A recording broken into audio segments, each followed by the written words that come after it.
Hey, what's going on? It's your old pal Diablo, back once again and in your midst. It's the Netherworld Videozine. Today's episode is about Turkish horror films. And going back to like the early 2000s, and my friend Eben was the one that turned me on to the Turkish Exorcist, also known as Satan. Satan.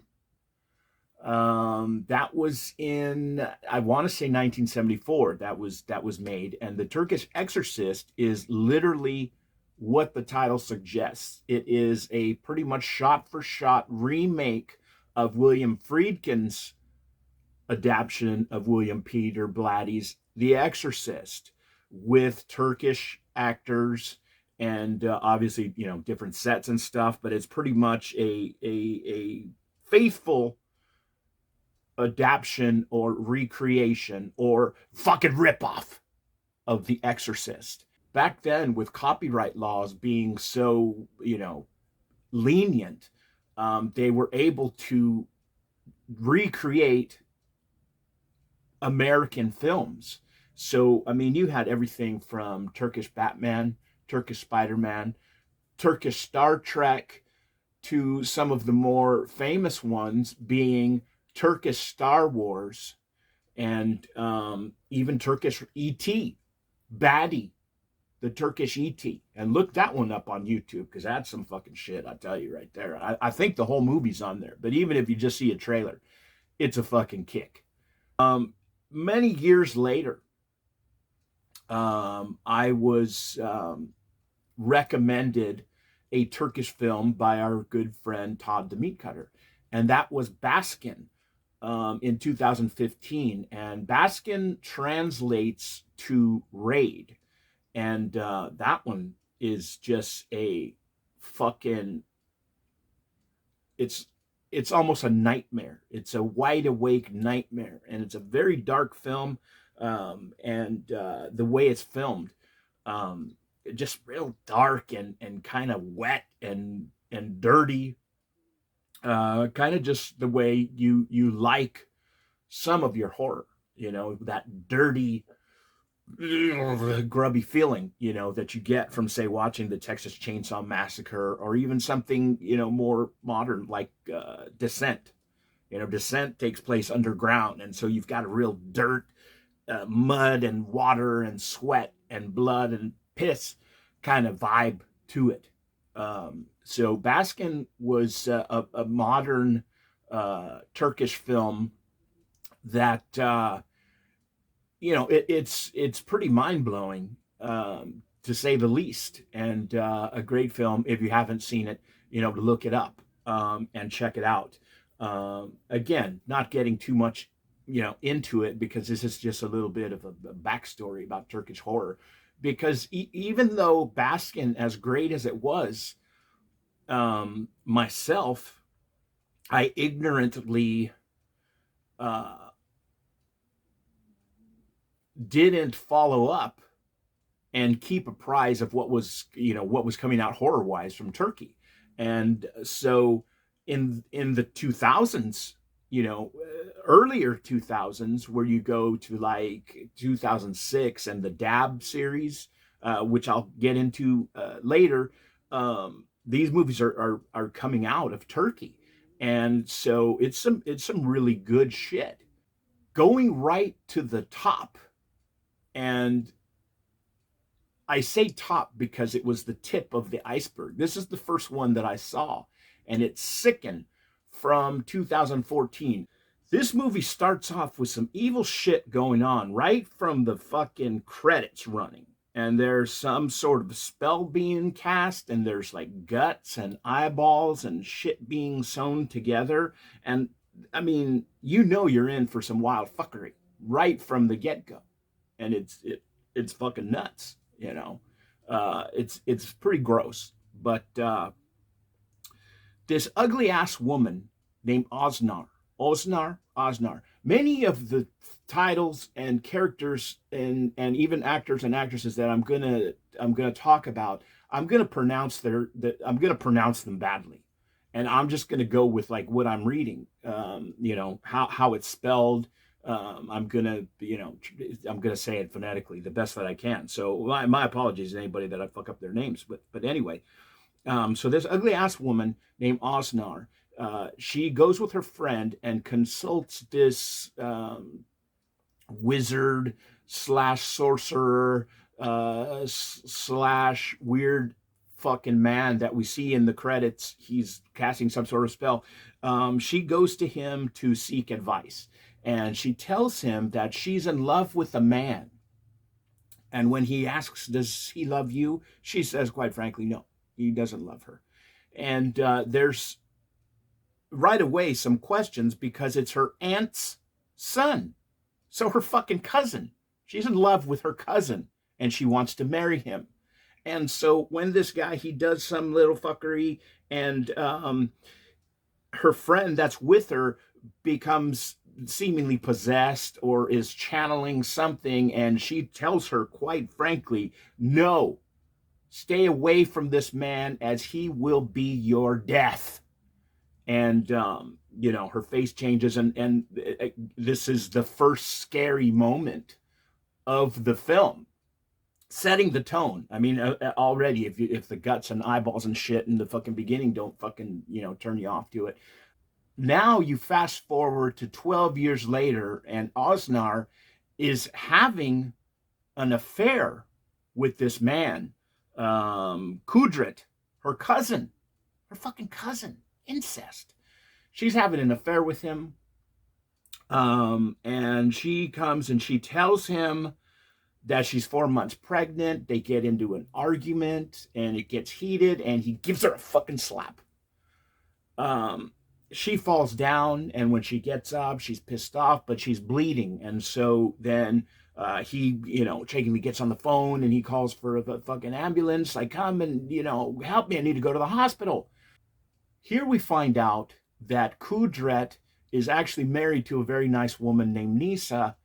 They have a small daughter, Seda, who is blind, and Nisa cares for her bedridden mother. So Kudret's mother-in-law, they live in the house together.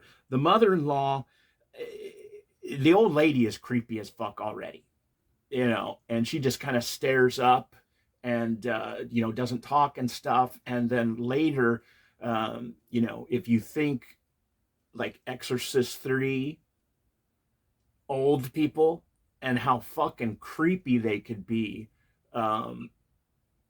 this one just gets really fucking creepy. So Osnar has a miscarriage, and Kudret tells her very matter-of-factly, I don't ever fucking want to see you again.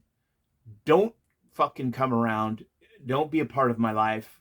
And basically leaves her there. And she curses him. She fucking calls him a son of a bitch, and fucking is basically saying, you will not leave me in this way.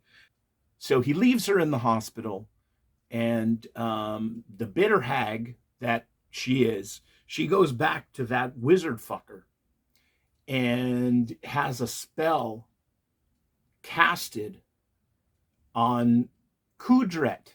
But the deal is that the spell is actually cast on Nisa, who will then die from this pig spell. And here you've got some fucking some more guts and shit involved in this. And the pig spell, he's got to wrap a pig intestine around a shin bone of a recently deceased person. So you've got grave robbery, you've got animal cruelty because they slaughter a fucking pig and it's real. And so, the cannibal Holocaust crybabies out there that don't like animal cruelty. That's an aside the point. Anyways, this pig spell is casted, and Nisa will die in 5 days. But this spell is so fucking wicked that it will kill her blood relatives. And so all this details sets the tone for the film for just some evil fucking shenanigans that go on throughout Sicken. All of the Sicken movies are on YouTube in full with English subtitles. So definitely look them up. Sicken 2 begins with a very happily married couple, and they're getting ready to celebrate their little infant son's birthday. And so they're happy. They're talking on the phone. She's making a cake. The little boy's playing. She sets him up with some little toys and stuff in the like sitting room. And I mean, this fucking scene happens so quickly within the first 10 minutes that fucking rivals the head into the telephone pole in Hereditary. And if you've seen and like Hereditary, you will know that that's a mind-blowing scene. Well, this one may well blow it the fuck away. Maybe not for gore's sake, you know, but just, whoa, mind-blowing sake. Things escalate very quickly from there. The mother Hikron, she is overwhelmed by guilt, this huge, devastating tragedy basically destroys the marriage. And the husband, he's just bitter. He blames her for the accident and stuff. And so it escalates pretty quickly, but very foreboding, very heavy, emotional horror here. She's basically haunted in her own home. And so she goes to consult a Hoja, which is a priest. There's a lot of these Hojas in a lot of these movies. And the thing that I find trippy about Turkish horror is they're very spiritual. And what's missing, I think, in American horror and horror fans is there's very little faith in or around religion or spirituality.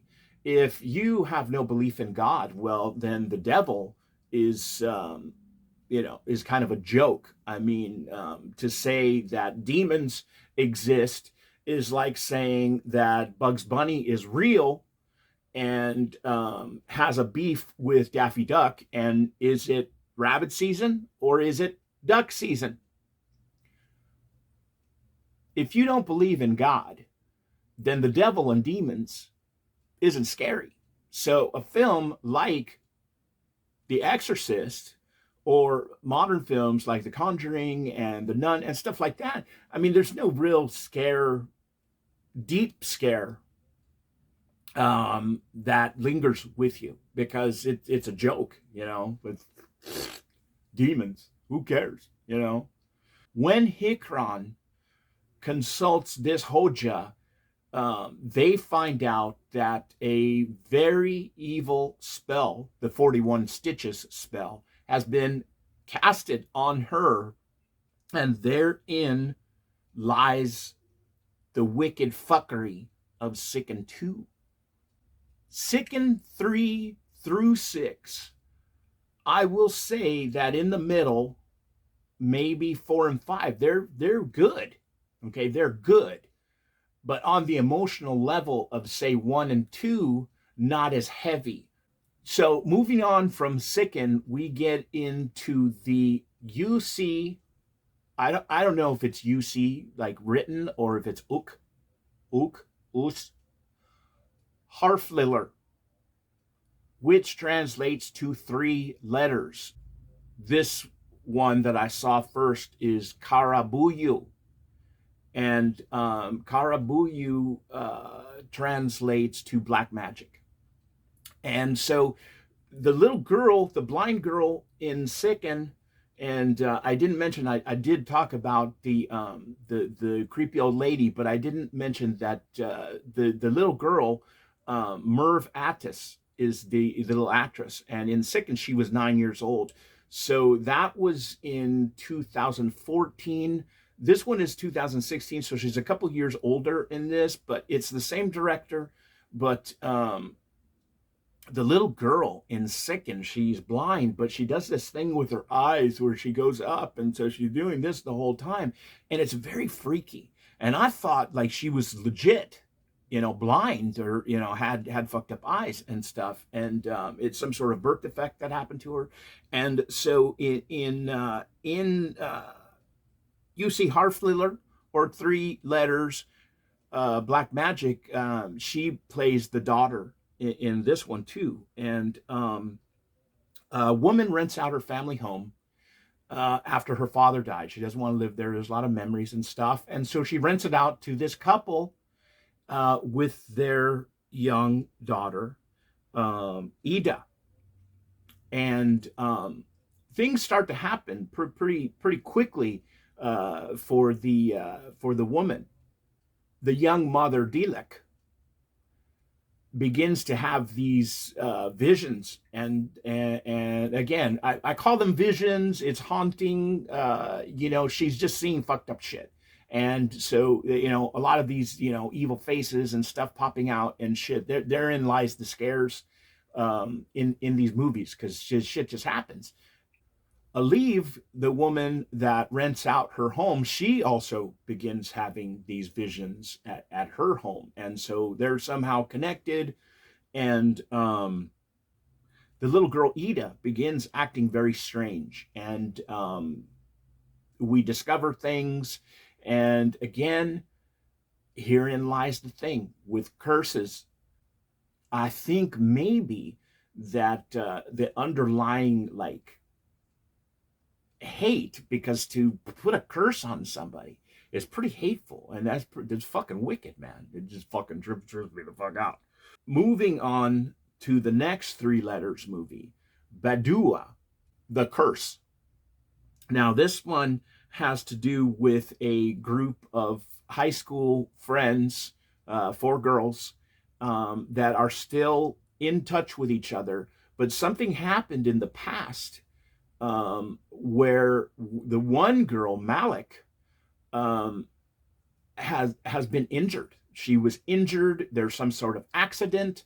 It has to do with a mysterious old woman named Havel somehow was involved. Malik is now confined to a wheelchair. She cannot speak.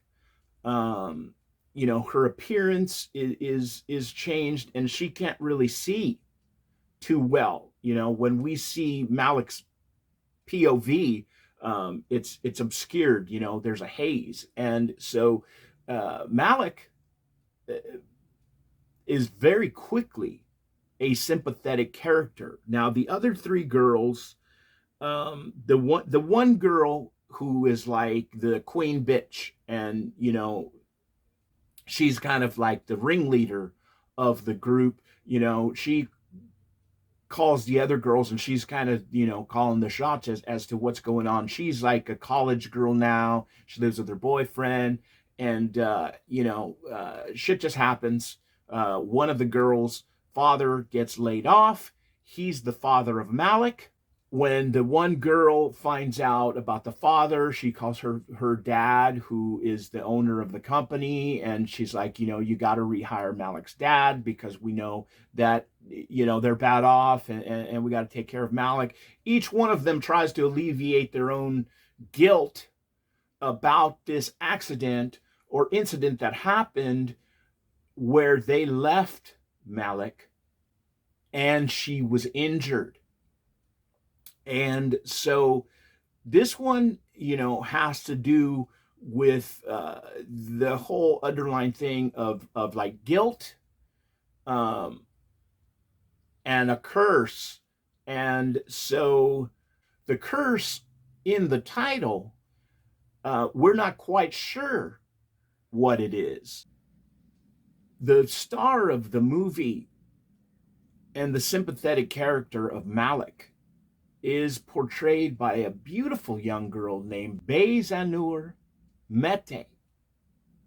And this is a very unglamorous, kind of fucked up part because she's crippled. She's confined to a wheelchair. She has this trippy look on her face, her distant eye. Um,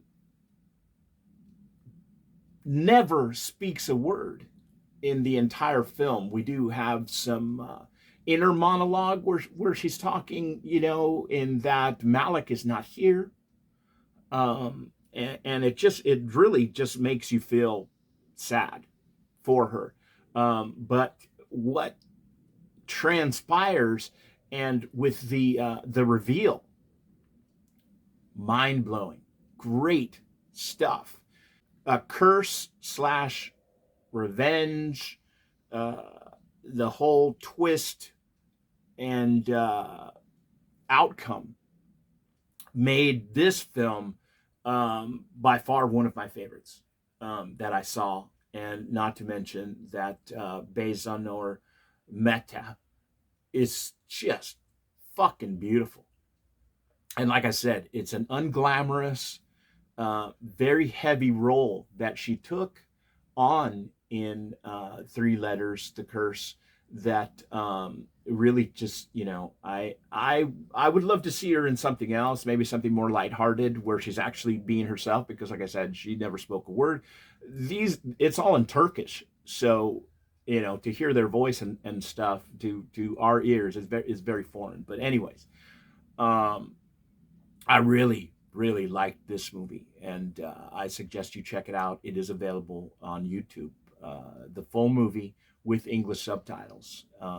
Check it out. So I saw a couple of movies that were unrelated to any of the series of movies that I've talked about already, with the Sicken films and the Three Letters films, which I really dug. And one of them was 666 Sin Mulsalati from 2017. And that translates to 666 Sin Infested. And in that movie, a horror scriptwriter um, travels to this town where there's been reports of strange phenomenon and things happening in this town that he read about on the internet. And so he travels to this town, and he meets this young lady whose family has been plagued by these evil jinns, demons, and her younger sister is possessed. And this was a cool flick, and I liked the whole. Again, the payoff with these movies is finding out the backstory of what happened, and involving like family curses and who was involved in any of this fuckery going on, with spell casting and curses and fucked up shit that that is done. That was a cool movie. Another one was Semer, Satanin Kabbalesi from 2017. That translates to The Devil's Tribe. And this was a cool flick. It started out cool. This little girl is possessed and has a jinn expelled from her in an exorcism. And then cuts to present time, and she's grown up, and she's married to Ozan, and she has this best friend. We learn that her aunt is the one that had a spell casted on her, and she was possessed by the jinn. And this is what's fucked up, because in Turkey, with these movies, it's usually people putting curses on other people and having them possessed. So they're basically like, okay, I want that bitch to have a jinn possess her and fuck her up. And so you have demons, jinns, doing the bidding of humans. Whereas in American horror, let's use The Exorcist, Reagan plays with a Ouija board and invites the demon in. And so the mythology and again the cultural differences is what makes these movies trippy, because I think as fucked up as Americans are, that they would be putting a lot of curses on people. You wouldn't have road rage incidences.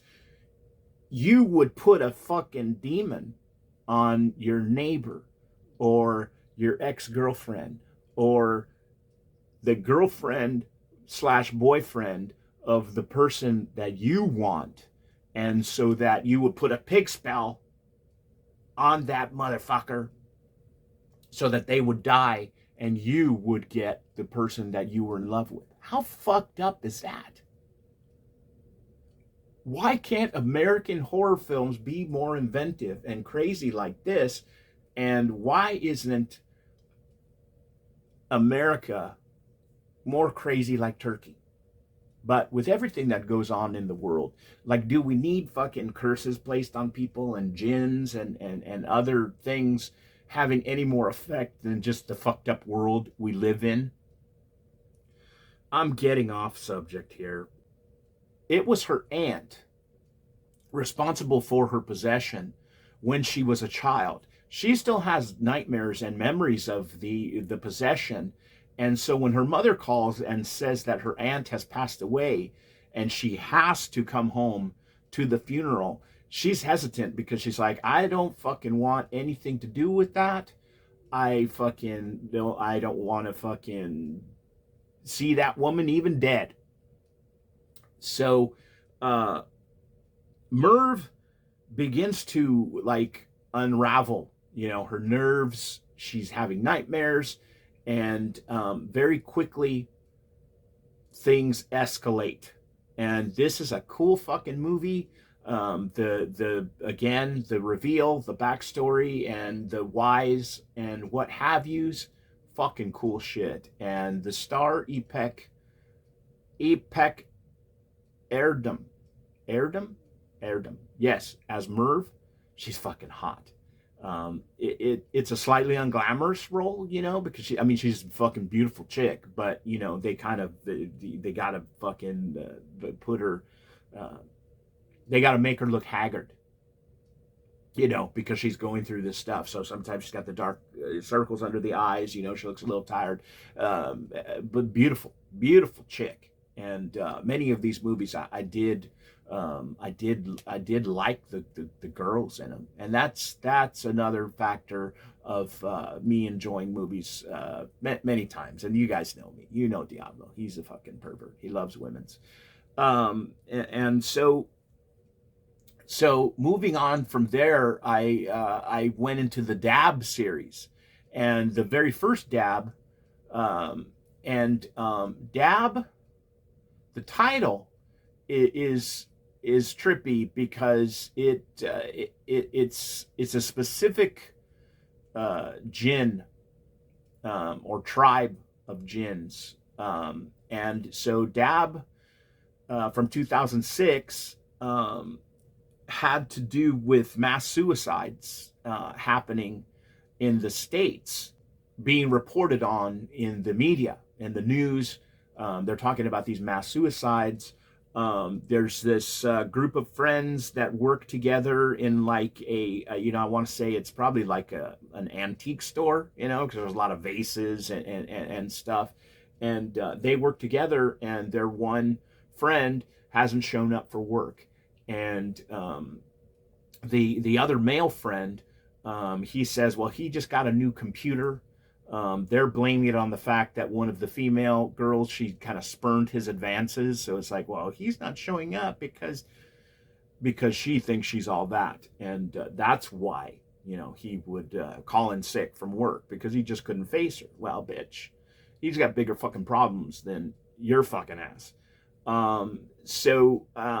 These dab movies introduced an underlying thing about the World Wide Web, and these jinns being able to use internet wavelengths, cell phones. So you get into technology being a conduit or fucking gateway to demons. And I thought that was fucking inventive. And they spoke about something written in the Quran about a giant spider's web covering the world. And they use that metaphor from, which would be like the Turkish Bible. So where a lot of things in the Bible, if taken not literally, but a metaphor, many of the things happening will point to us living in the end times. And that's evil, because we're dealing with our mortality on a daily basis, because people are dying from sickness, COVID-19, Omicron. Scary shit already. But to think then this web, this spider's web covering the world, is the World Wide Web, the internet. Evil will be just a click away. And just answering your cell phone or an email could invite a jinn into your psyche, into your soul, and you could be possessed by a jinn, a demon, a devil, Satan. These mass suicides being reported start to happen now in this small town in Turkey. And their friend, who has not come into work, one of the girls goes to visit him and ask him, well, what's going on? She says, hey, did you finish with that camera, of mine? I'd like to take it back. And he says, yeah. He comes down, he talks to her. He's a little fucking distant and strange. He says, yeah, it's in the bottom drawer. Go ahead and get it. And he goes upstairs, basically saying, get your camera, get the fuck out of here.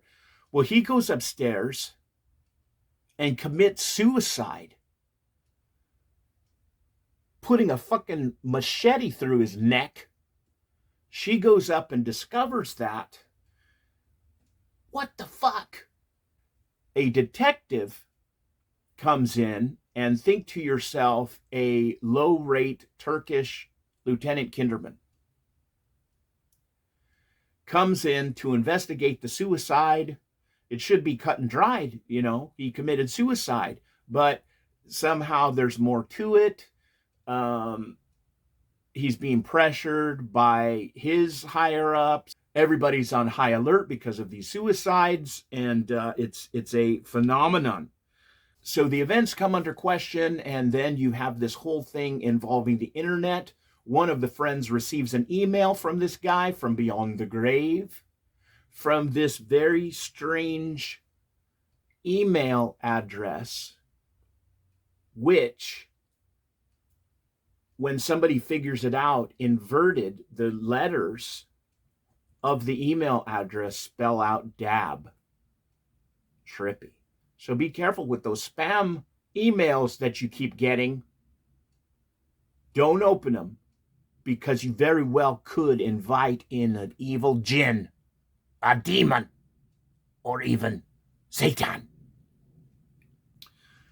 I didn't see Dabbe 2 from 2009 or Dabbe 3, Bir Sin Vakasi, which is translated to a jinn accident or a genie case. It was released as The Possession, but Dabbe 4, Sin Karmasi, from 2013 13, 15. Anyways, this one literally translates to the possession. And this fucking movie is right up there with the Sicken films.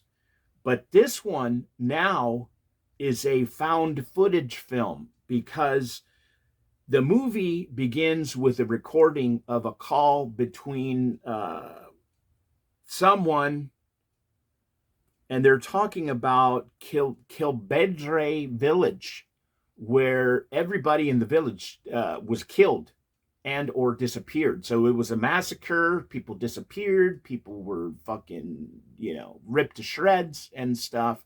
But they're talking about this, and then they make mention of this girl named Ebru.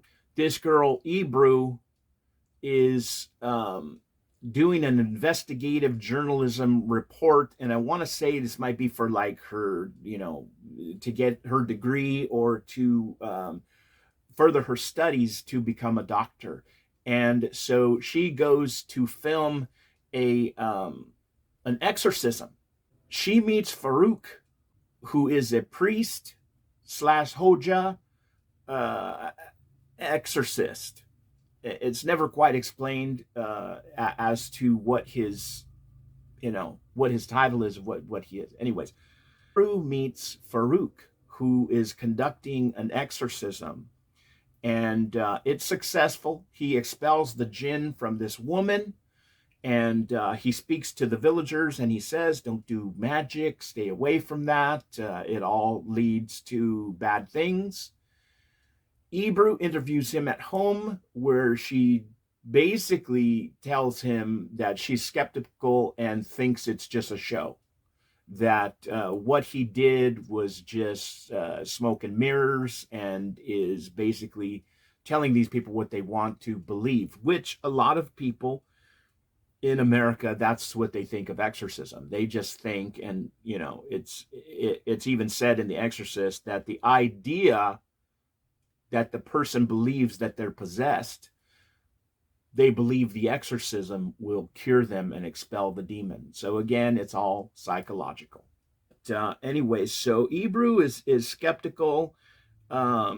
She talks to Farouk in his home about jinns and evil forces. He discusses black magic, and he shows her some stuff, and she wants to further investigate it all, and she wants to out him as a hoax, a fraud, because she doesn't believe in it. And so she asks him to let her film him conduct an exorcism, but she's going to pick the subject. She wants to disprove him as an exorcism and that this stuff is all bunk, and she leans on science and psychiatry, and that these things can be cured with medicine and time in mental institutions and whackery like they believe here in America. So Ebru is going to pick the person to conduct the exorcism on, and it ends up being her old family friend that she grew up with many years ago in Kibledre village. Her old friend Kubra is possessed. So we meet her family. They begin to document the possession that began at her wedding reception ceremony. Kubra is newlywed. They're having a party for her and her new husband. She becomes possessed by a jinn and savagely stabs the shit out of her new husband. And this is where fuckery begins, and it gets really crazy. Irmak Oranek, who plays Ebru, is fucking hot. And right from the get-go, when like she's walking around barefoot, I was hooked. over there in Turkey, as in a lot of foreign countries, when people walk into their house, they take their shoes off and put on little house slippers. You know, Ebru walks around barefoot through a lot of the movie, and I thought she was hot. When I did investigate and see pictures of her, not in the movie, very fucking pretty girl. I saw The Possession on Netflix. So Dab 4 is available on Netflix. Many of the other Dabs are not on YouTube or available to stream online on illegal services. But that was, I mean, that was a good movie. And again, it's a found footage movie, so it's done kind of Paranormal Activity style. So what you're seeing is what's filmed, kind of thing, you know. So the believability of it is really good. So when shit happens, it's shocking. And there's also like a lot of shaky camera, running kind of stuff that makes it a little more hectic. And if you don't like found footage movies, it might not be for you. I don't fucking care. Dab 5, Siccin, from 2014. This translates to poison jinn, and this one was fucking great. I mean, fuck, I thought Dab 4 was fucking kick ass. This one, Dab 5, Poison Jinn, is fucking great. I didn't know how they could possibly get better, and fucking just amazing. So the movie begins with a woman giving birth to a baby in like a cave or some shit, and this soldier comes in and promptly take the baby away. And then in some sort of ritual, the baby is like sacrificed, and they bring out this little boy in like shackles, and like blood is spilled, and then an unseen entity fucking takes the baby in the in the little cradle. And in all of these movies, I want to point out that the sound effects, the music, and the sound is so brilliantly crafted in all these movies. And there's these voices and just in the background that's really fucking unnerving. So the sound and the music add so much to the mood, much like many of the great films that we love, and soundtracks, and just sound editing, and just fucking spectral voices over the fucking the soundtrack. Just fucking mind-blowing. So when we fast forward to the present, and this young married woman, Dilek, she's hearing noises and stuff in her house. And one morning, she's hearing noises. She hears something outside. She goes to the front door. She comes back, and her whole fucking kitchen is destroyed. Her buffoon of a husband, he doesn't believe her, that somebody's breaking into the house, or that there's any sort of entity. The house is haunted. Her husband, Omar, is a dick. But finally, he,